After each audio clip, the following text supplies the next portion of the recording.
I went to the bookstore and bought a book called Teach Yourself HTML in 14 days. And I'm a 20-year-old kid. I thought, I got 2 weeks. Let me figure this out. Back then, websites didn't have to look good. I built it, pitched it to the company, and they said, sure, yeah, that'd be cool. One of the smartest things I did was, hey, I just built you a website. You need to have this live somewhere. So I can host it for you for $25 a month. I lease or rent space and then resell the small pieces, and that's where the profit comes in.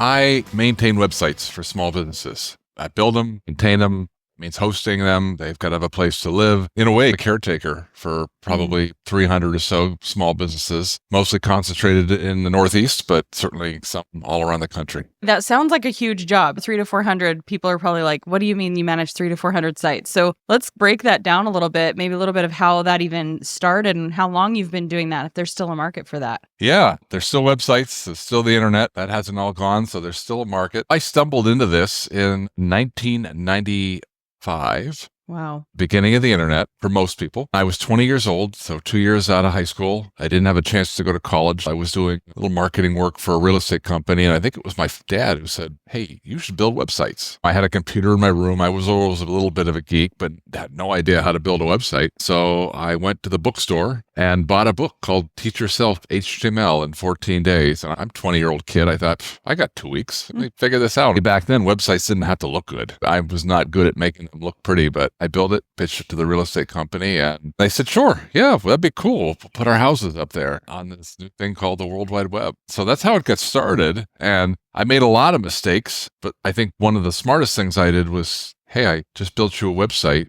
You need to have this live somewhere. So I can host it for you for $25 a month. And so it started with one and it grew. And I always remember that bit of recurring revenue through the Great Recession, through the pandemic, that baseline of revenue that came with the hosting, that was pretty stable. I used to say if that's all I had to do, or if I could do just that, it would be great. And not that I don't like the project work, but that's what feeds it. Sort of your foot door. So it's kind of a blend of how that comes to be. That's so fascinating. So it's just kind of grown over time. And now you have so many that you're able to manage, but it's not like you're spending a ton of time on that. It's literally just the hosting. I have a website. We pay for hosts. What does that look like in terms of you have your own hosting platform similar to Bluehost, or are you just kind of the intermediary where you're making sure everything is good and they're paying you a maintenance fee of sorts? So I lease or rent space. So think of it going out buying a big block of space from another hosting company, if you will. So I sort of buy that in bulk and then resell the small pieces, and that's where the profit comes in. So these guys they manage the servers. I don't have, in the early days, I would run across people that actually had physical servers and high-speed internet lines coming into their residence. And I'm not that technical. I'm not that smart when it comes to hardware, so I need someone to have my back. So I partnered up with one of the umpteen companies out there that provides that level of support. I know enough to troubleshoot. If you said, hey, Link, my website's down, I know where to look, but 9 times out of 10, I can figure it out. But if I can't, I know that there's smarter people than me. Hey, there's a problem here. So I am kind of that first wave of support. Yeah. And the technology for web hosting has gotten far more stable. In the early days, it was a little willy-nilly. One website would get overloaded, it would take the server down, and all the other sites would go down. Things are better now, so it's more reliable and more stable as the technology has matured. And the billing, there's got an automated tool that takes care of the billing. So you used to, in the old days, send out invoices by paper, or I had an Excel list, and every month I'd tabulate that into QuickBooks and then push them out. So I've learned how to create processes that help scale and help me manage my time over years. So how soon into designing the websites did you realize that you had this passive income stream that you could build up? Was it pretty early on when you recognized, okay, the job is now done, but I would love a way to continue working with this client, continue to making money? It was pretty early on. Yeah, it was. It started sort of stacking these up, and that watching that little Excel file grow of, this is how much is going to come in. One of the things that when all my other friends were going off and getting traditional W-2 jobs, and they had a steady paycheck. I never have had a steady paycheck. So you have no idea if someone will call up next week and say, I got a $10,000 website project. But you can look at that recurring revenue and feel pretty comfortable, say, that's what it's going to be next month, next quarter. So I really like that side of it, but I found it, for me, very hard to lead on that because web hosting is a commodity product. And it whether it was in the early days or not, it certainly is now. Yeah. Most business owners are well aware of the big players in the world and what that should cost. And so they're very often thinking, well, why wouldn't I go with the lowest price option? So there is a little bit of Walmart coming in and competing with Main Street Depot with a local, So I learned that I had to I couldn't compete on price. So like many small businesses, I had to value add that around service. Call me, you get me, and I know who you are. If that has value to you, it's more of a full service. I've got your back. Whereas the other ones are more of a DIY. If you want to have your own website, call support, figure it out when it doesn't work. Yeah. And there's differences there, I think. Yeah, you're providing that white glove service for something that, yes, you could get cheaper, but you're not getting the ease or the comfort of having an actual person that that you're going to talk to every time that can handle it. Correct. And I would imagine these being clients. So are most of the people that you're doing hosting for websites that you have built, or have you had people coming in just to hire you to host? So in the beginning, it was sites that I built, and it grew very organically. And in the beginning, I got bound leads from Google. There were fewer people doing what I did. And so that with them early and got a little more eyeballs. But even then, it was still very much a word of mouth, referral based. Build a website for someone, and down the road, somebody would ask them who built your site, or you'd have a little byline down at the bottom, as many sites still have. But about 10 years in, I became a little more aware of the value of acquisitions. And that had turned out to be a great growth lever for me because there was a local competitor that ended up just rolling their book of business into another one. Did they give it to them? Did they sell it? I don't know the terms. I just know that they didn't knock on my door and say, hey, this is what's going on in our world. We need to make a transition. Would you be interested? That conversation never happened. So I became very purposeful about not letting that happen again. Send letters out and emails to people. I started locally, but then I started nationally. Hey, if there's ever a change in your world, do what I do. I would be interested in a conversation. That has led to half a dozen or so what I would call micro acquisitions. Sometimes it's just customer list from one person, but you can pick up 25, 30 customers that way. Yeah. And if they had the recurring revenue there, you could just bolt that on. So in those cases, those were sites I did not build. I acquired those, but then down the road, they might be ready for a redesign. You could capture that revenue too. Yeah. So it plays beautifully into each other. And I guess even what I was going to mention before is if they've already developed that relationship and you've built the website, for so many people, especially entrepreneurs nowadays, where there's so many things pulling at our attention, sometimes it is worth the added cost just to not have to think about it, to not have to go and manage one more thing. Because I know for me personally, the amount of websites I have saved in my bookmarks that I would need to log into, and the amount of standard operating procedures you have to even just to run a small solopreneur type of a business is absolutely crazy. So without my husband, who's kind of my in-house tech person, to know that stuff, I don't know how to log in and manage our server or anything. So I would absolutely pay for that if I didn't have it right there anyway. So it makes sense to me that trust that you're building up in that client relationship would then be a natural rollover into continued maintenance and growth. So yeah, makes sense. And then nice that you can kind of pitch those services or have those clients need their redesign after a few years. Is it just been so nice to kind of stay in that genius zone? A lot of entrepreneurs will bounce around and they do so many different businesses. Have you stayed pretty focused on this path all of these years, all 30 years? So all of this time, no, I moonlighted as a real estate agent. I got into that about the same time at 20 years old. And I never identified with being that many real estate. To be good in real estate, you've got to be very extroverted and I don't want to say type A, but just putting yourself out there. And I was in my earlier years, especially very shy, introverted. So uh, that was harder for me. But where the overlay was, I became kind of a number two, a marketing person in the early 2000s for a real estate group, and I made them look good. And I found that I liked being a number two behind the scenes. I'm going to help you with all your marketing. And it was web as well. And so we were doing at the time, some pretty cutting edge things with virtual tours. One of these agents was a pilot. So go up, and before drones, we had to take pictures from an airplane. And so I'd go up and I'd hang out the window and take pictures of houses.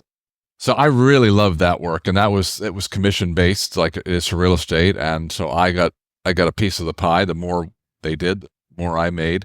So I kept licensed. I did some sales. I built a real estate website kind of as a pet project, and it started generating leads in the late 2000s. And that let me be a springboard for building a team in the early teens. And I went to Keller Williams locally, and I spent 4 years kind of in real estate college. That was a great experience. And I learned a lot about personal growth then as well as it applied to anything. So I maintained a foot in both camps pretty much for 25 years up until the pandemic. And the pandemic really sort of wiped out my role in real estate just because people weren't selling houses. There wasn't much moving.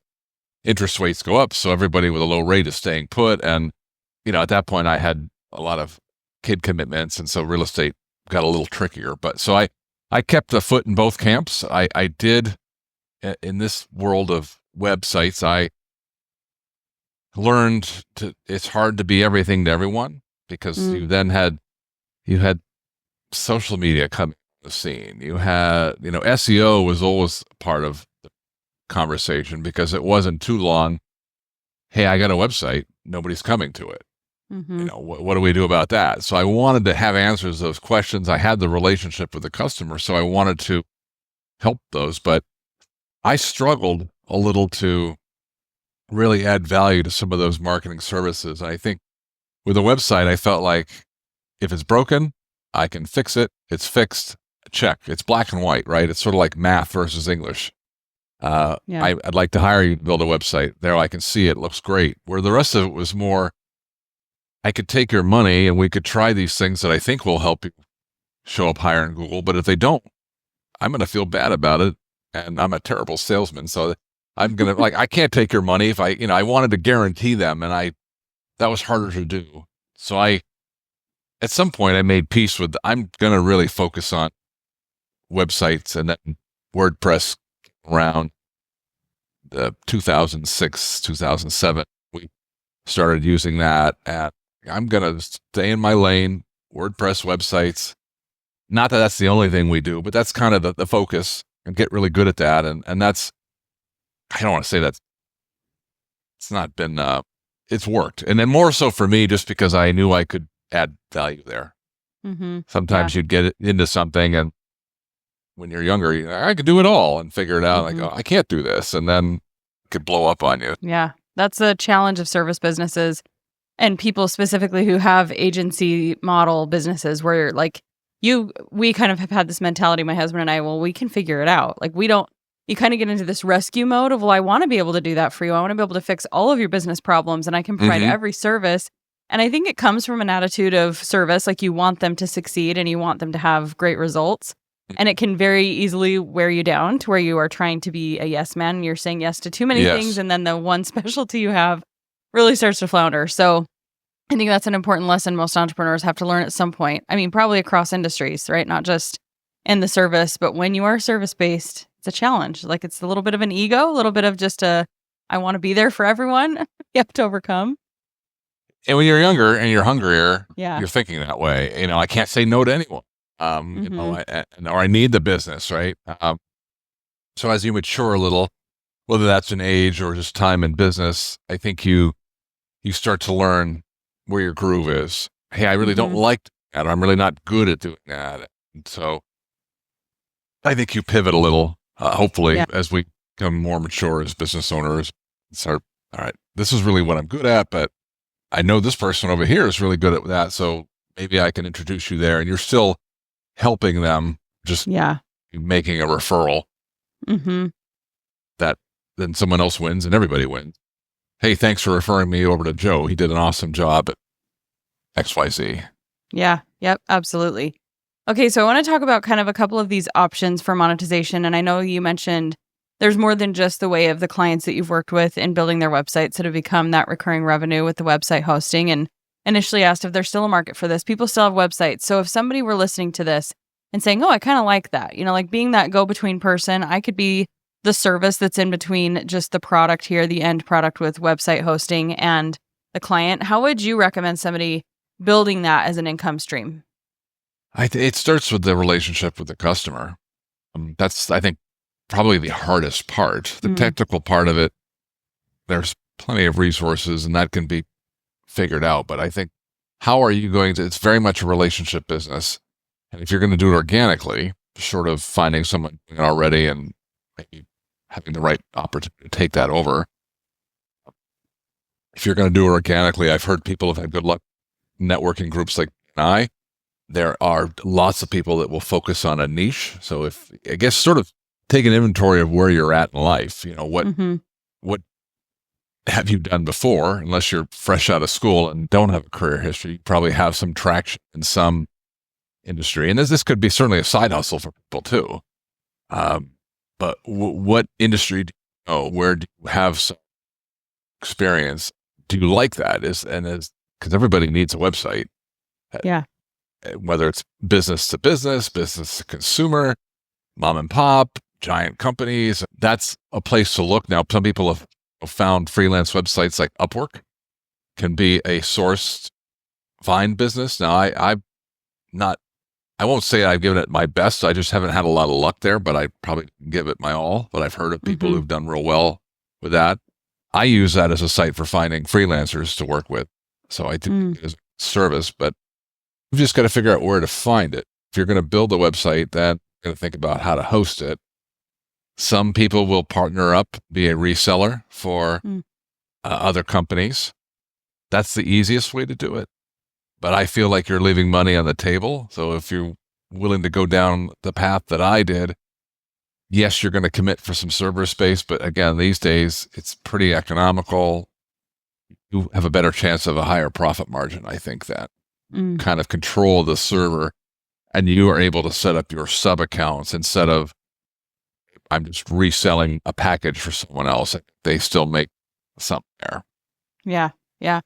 So even if you're just kind of focusing on the web hosting side of things and you're not necessarily wanting to build the websites, just finding other people who maybe do build the sites or people who are in kind of that zone already, and then just creating a package, creating some kind of an opportunity where it's beneficial for the client to use your services and not just see it as the cost of the server itself. Correct. You're solving a pain point for something. Like you said earlier, it's that reassurance or that comfort that I've got somebody I can call with a website hosting related question or domain name. I mean, people get the letters all the time in the mail.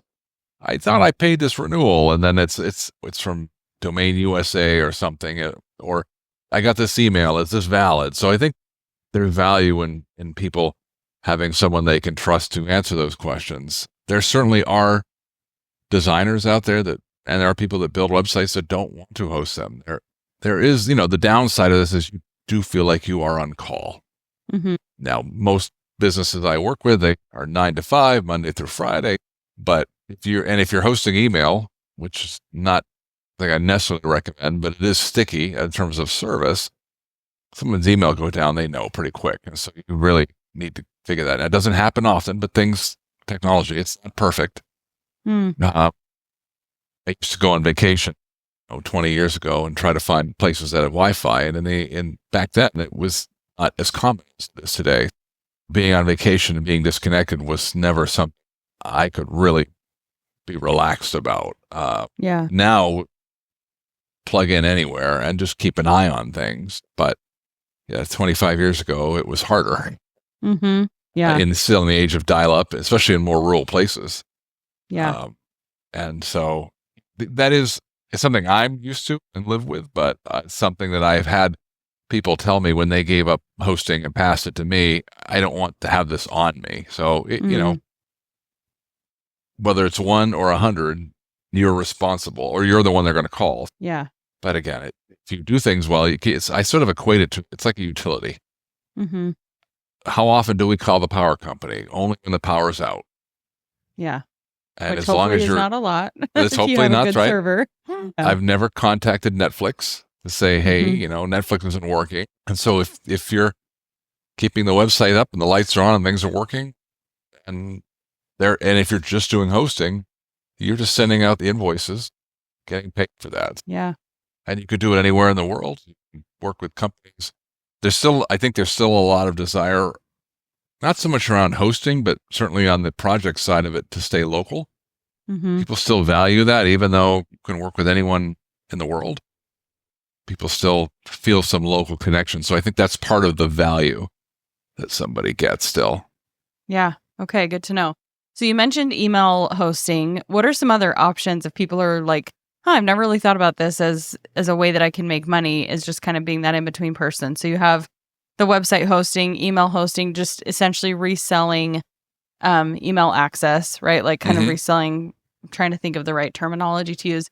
But what else? Is there more that kind of falls under that scope? So one of the value adds you can add into just plain hosting is, for all intents, a maintenance package. And that can mean a few different things.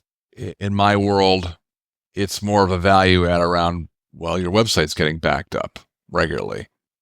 Just like on your computer, you want to, ideally, it's sort of insurance policy to make sure your website's being backed up. And in WordPress land, you have to go in and do periodic security updates, just like your phone or your computer wants to do updates. Your website needs those as well to keep things current from a software and security standpoint. So either you, Mr. Client, are doing that, or we will do it for you. So you don't have to worry about that. And we'll make sure to take a backup. So if sometimes an update doesn't work, we'll restore your site. No worries there. We'll also monitor your site to make sure it stays up, because if you're not watching your website and it goes down, how do you know? So all of these are services that can be a value add that can take, say, a base hosting $25, $30 a month and maybe move that up to $50 or $60. You can also layer in 30 minutes of updates a month or 5 hours of updates a quarter. You could find some value adds. Some people will pitch that as steady. You're paying $250 a month. That includes some updates. User to lose it. So then now you're getting that fee higher, and we'll manage your domain name. Well, as you said, take care of email accounts for you. So you're creating a little more value, but you're also making yourself a little more essential to their business, which, if it's just straight hosting, it's not much of a relationship. It's more of a transaction. So it's very easy for them to, we're going to move to somebody else. But the more value you can create, the more you can build that relationship, which builds trust and value, but also helps with retention long term. Yeah. Yeah. Makes perfect sense. Okay. I love that. Now, you've been in the service industry. I know that when you filled out the form for topics, you said like why buying a service business is like the best thing since sliced bread. I'm really curious about that. So talk us through that, like buying one instead of starting one. I think buying something like this, or any business, sort of have you skip right over that whole startup phase. When I started out at 20 years old, it was at a different point in life. I had time. I had probably a little more energy, and life didn't cost as much. So you needed that runway. If you have the means to buy, and you can take things over even a little means down, it just skips over that and puts you right into the driver's seat of something that's already producing revenue. So for some people, it's akin to buying a job, which again, I was never very good, in my opinion, at customer acquisition. So I felt like there was something wrong with me, my approach, maybe where I lived, it was too rural. Many other people didn't seem to have that issue. Good for them. For some reason, it was a struggle for me. So acquiring in bulk was one way that I felt like I might be able to grow this a little quicker than just sitting back and wasting money on ads or something. Yeah. And I think that applies to any service-based industry, not just this one, but the beauty of this one is that geography is not a factor. Mm-hmm. You don't have to pack up, move because you bought a landscape company 3 states over. Right. This can all be done remotely. And one good thing that came out of the pandemic is that remote work became very mainstream. We all know what Zoom is now. Funny, I was using Zoom before the pandemic, and now it's a household word. Yeah. And people are just more like, hey, most people take care of my website, and I don't care where you live. It's not an issue. So it lets you look broader, and you can travel, you can move, and business can come with you. So I think, and you can also find talent to help you with this, whether that's designers, technical people. You can find those people anywhere in the world, and they can help you remotely. So that wouldn't work with a brick and mortar business like landscaping. Yeah. So have you personally, I know you've kind of bought people's lists or bought people's clients essentially and had those come over. What does that look like? Have you bought like whole businesses where people are doing the similar thing to you, or like maybe that's kind of the same thing, but have you seen any or had any other colleagues too, or just seen this out in the wild of people buying a whole entire done for you business? And is it mostly because the people who have it right now are tired and they don't want to do this service or they don't want to provide the value anymore, and they're just like, here, take this recurring revenue stream?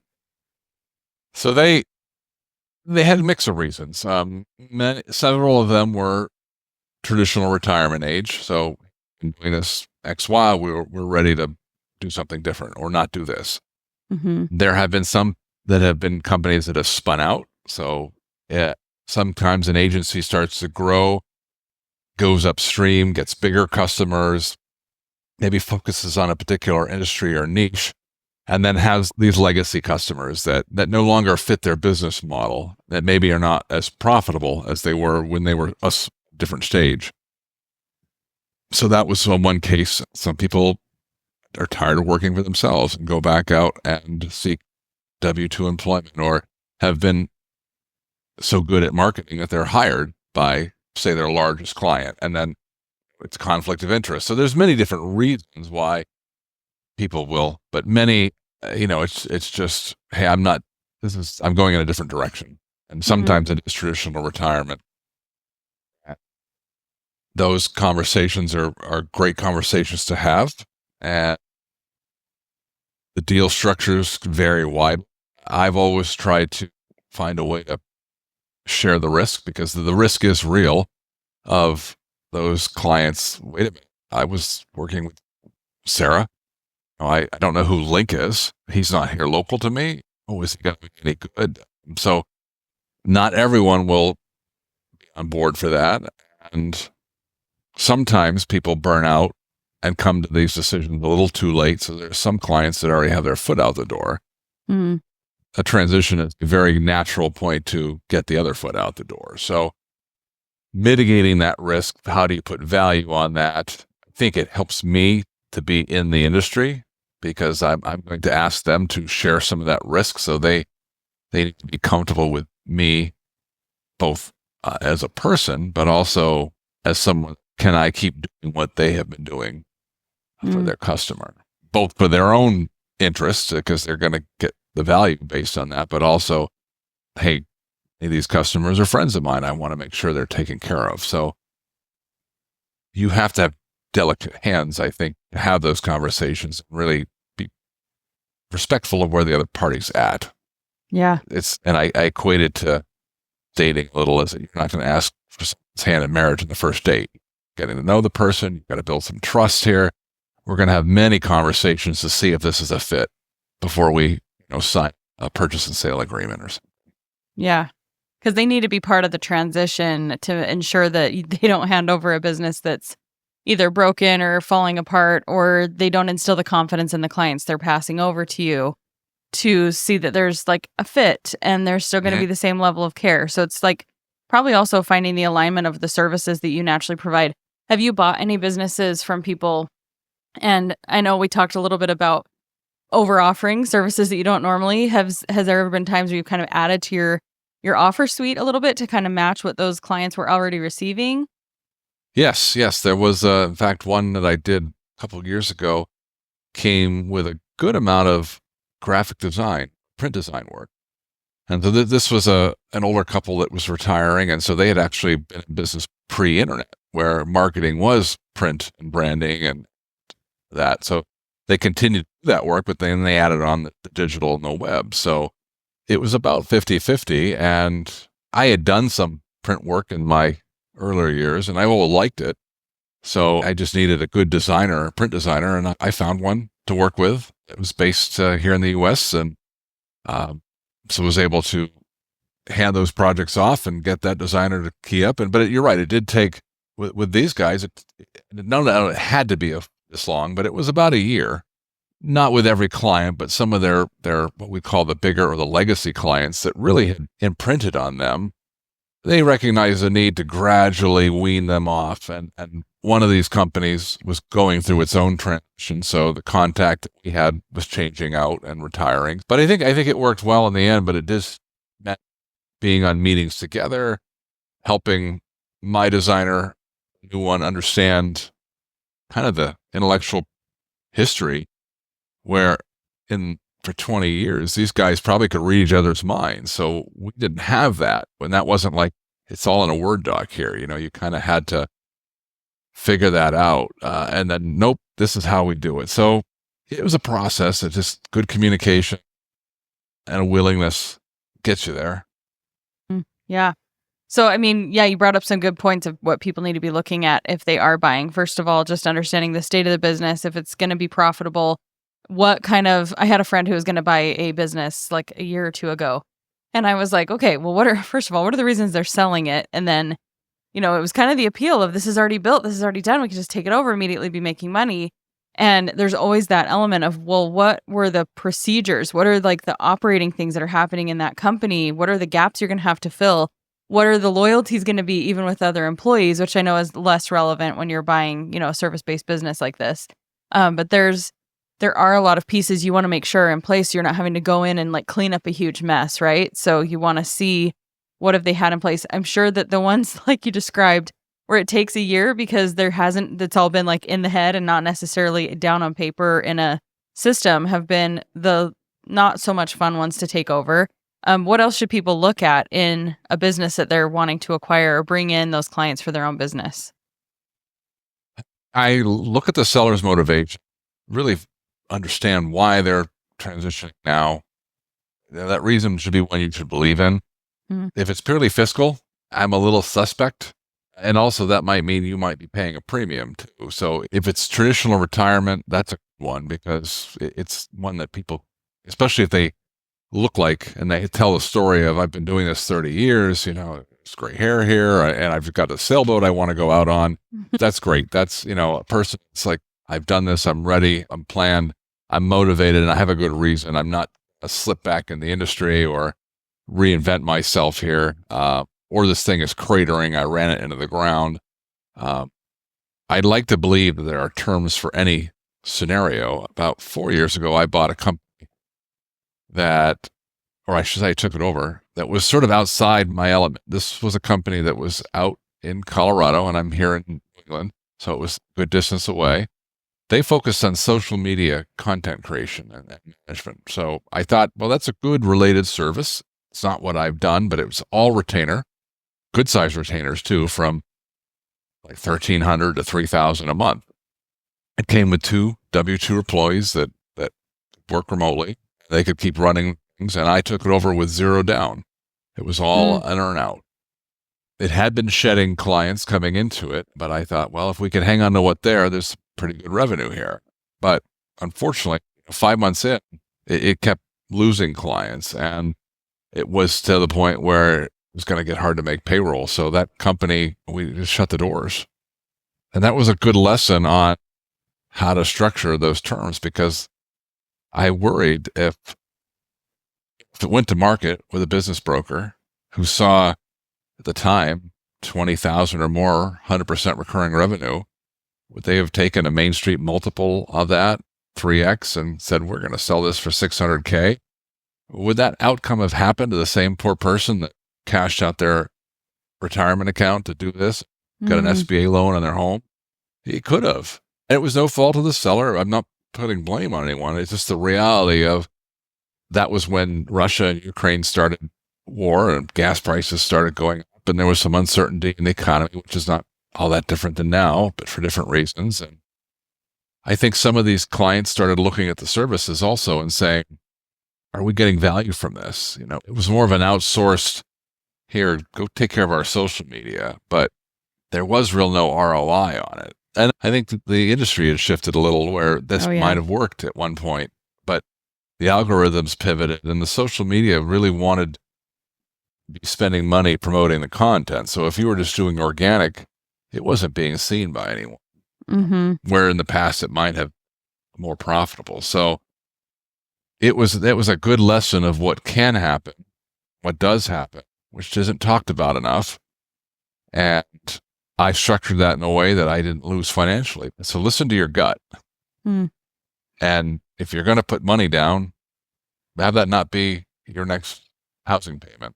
Yeah. My first deal in 2017, it was $4,000 down, 30 clients. Worst case, that $4,000 disappeared. I wasn't going to in ruins. Yeah. Good to know. So I love that there's different options for acquisition, the zero down. Talk me through what that would have looked like if you had stayed, if the business had been able to thrive, where you said it was just kind of an earnings buyout kind of a thing. So you're paying a percentage until it hit a certain amount that the seller got, and then they were kind of done being paid out? Or what did that look like? And where did they stand when the business kind of shut down? So most of my earnouts have been no floor, no ceiling, meaning there is no fixed numbers.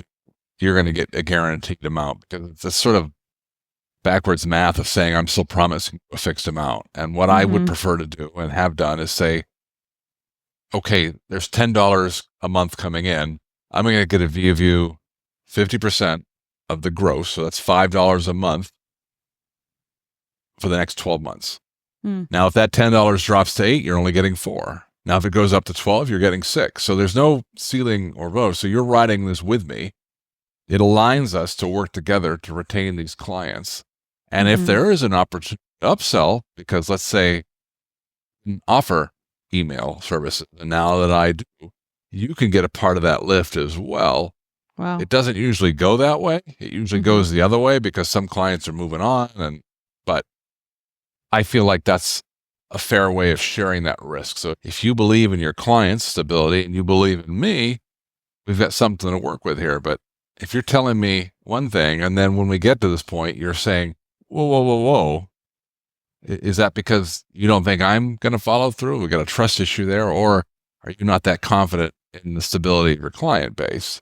Now, I will very often put some money on the table with that as well. In the case of the social media one, I didn't, just because I think in that case they had actually had an arrangement with someone else, and those were the terms. So I'll just roll with that. That's fine with me.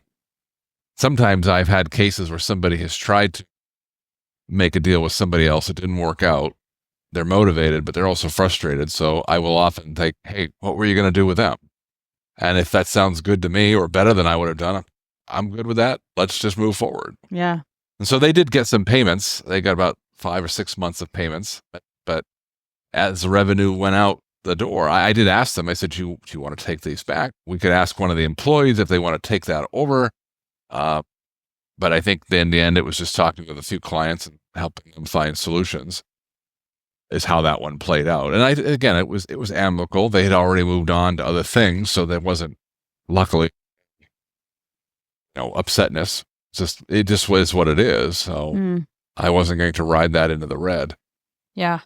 What are you seeing trend-wise? And I hate to even use the word trend, but just we have had so many changes with algorithms of social media that's very interest-based now. People are creating differently. So that being one example of there's had to be a shift with the way that you're providing the service. It can't even so much always be a done-for-you thing. It's still maybe more of a consultancy. What else are you seeing in the service industries that are going to continue to do really well? And what are you seeing start to fizzle and fade that are not going to really be as relevant or valuable anymore? That's a hard question. AI is definitely on everybody's radar, anything marketing related. So I think it's something to watch, depending on who you ask, different answers. I think I'm in that camp of I'm just not sure. In the short term, I think it will be a tool. So learning how to use that, it can be a cost-saving tool. certainly from a content creation, it won't be long before it's going to help website design and development. So I can see the costs of building a custom website going down. Now, I don't know that AI, hosting your website, a chatbots would have to get good enough to replace a human from a support standpoint and say, hey, my website's down. Oh, okay, Bob, let's take a look. We'll figure that out. I don't think we're there yet. Yeah. And I don't think websites hosting I don't see that going away because websites still have to live somewhere. So it's a utility. And I don't think there's going to be any more pressure. Costs are pretty well beat down at this point. And customers are not necessarily loyal. So you've got the same level of churn you're going to have. It's just what can you add value to hang on to that relationship?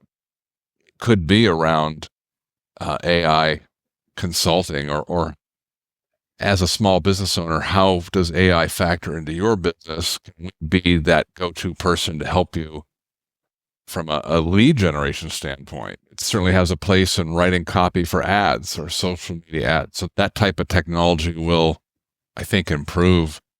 And, once AI is able to fully baked into, say, Facebook ad creation, who drives that? Is that by Facebook or is it a third party? If Facebook just wants you to spend money, is it in their interest to have more efficient ads? I don't know, but I think that process and even SEO, we're already seeing tools have more value there, but you still need a human to understand and interpret those tools at this point anyway.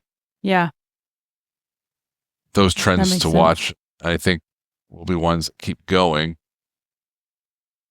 I don't see extinction coming. I think copywriting is definitely probably a place that I will see that being challenged a lot because it's already, technology is pretty decent. Yeah. Creating visuals, wireframing. So video can be created now with pretty good accuracy. So those roles have definitely shifted and will continue to on the marketing side. But if you're looking more at the hosting and the technical side, I think that's still here for a little while. Got a little more time. Yeah. It was interesting just to kind of give an example of this and what I've been doing on my side of the world in business. I have a platform that I bought that, it's an AI powered platform. And at first I was like, oh, I'll be an affiliate. I'll promote the platform. It'll be a great, secondary, third, whatever, fifth income stream. And then I finally started to understand the better source, kind of like what you said, with you can just be the go-between and provide the hosting, or just be a promoter for the brand, for the company that is the host. And then I was like, wait a minute, but I figured out how to use this tool for one very specific thing. So I now see if I provided a service, sure, people could go buy the platform, use it themselves. What I saw was most people would have needed so much hand-holding to even understand how to use a really great, AI-powered platform. And so providing the service to run it through the system I created via the platform has been, it's a lot more income that I can produce. And it does require the relationship building and the service there, but it will last a lot longer than a one-time affiliate commission or payout from the company. And it's something that I can scale from there. So just to give our listeners an example too, like their AI is a part of our world, but I think we have a period of time where most people are still not even sure how to leverage it. So being that go-between person where you're leveraging it to make your workload easier, but you're still providing this massive service to people. Yep. It's interesting times. I think and AI could be as much a game changer, if not more, than the internet was 30 years ago.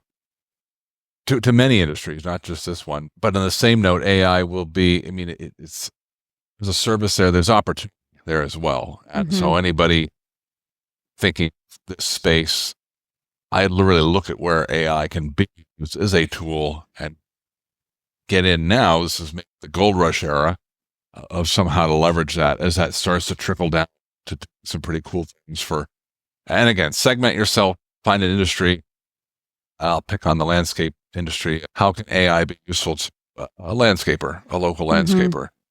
And I think from a customer service and lead generation, lead follow-up, there's a lot there, which could be offered in a monthly service package of hundreds a month. Different than hosting, but certainly within that realm of digital marketing. It's what does somebody want? What do they need? How can you, as a service provider, provide that. Right. Yeah. It's kind of the basic Yep. ingredients. How you make money. Yep. And just get in between that where there's friction. Yeah. If you can provide a little oil to reduce that friction and help people with those pain points, an opportunity. Yeah. I love it. Thank you so much, Link. I've loved hearing the back end of what you do and how other people can replicate this and just the shift in perspective. I think there's so many big ideas out there and so many like grandiose ways to make money, but I love what you just said. It sums it up perfectly. Find the friction, find a way that you can put a little grease on it, find where you can step in and provide a solution, and you can make a lot of money that way, or you can make a pretty decent, side income that way, whatever it is that you want. So where can people connect with you now that we have finished the conversation if they want to learn more from you or just stay connected? I am on LinkedIn. Easy to find me. I don't know. There's too many Link Mosers out there. So, Link Moser, LinkMoser. In email is certainly fine as well. Link@windhill.com will get me. And Cool. certainly not a hard guy to find on the web. Awesome. Thank you so much, Link. It's been a pleasure to chat with you and share everything that you know. My pleasure. Yeah, thank you. And again, anyone can reach out with questions. I thank you for your time. It's been a treat being a guest here today.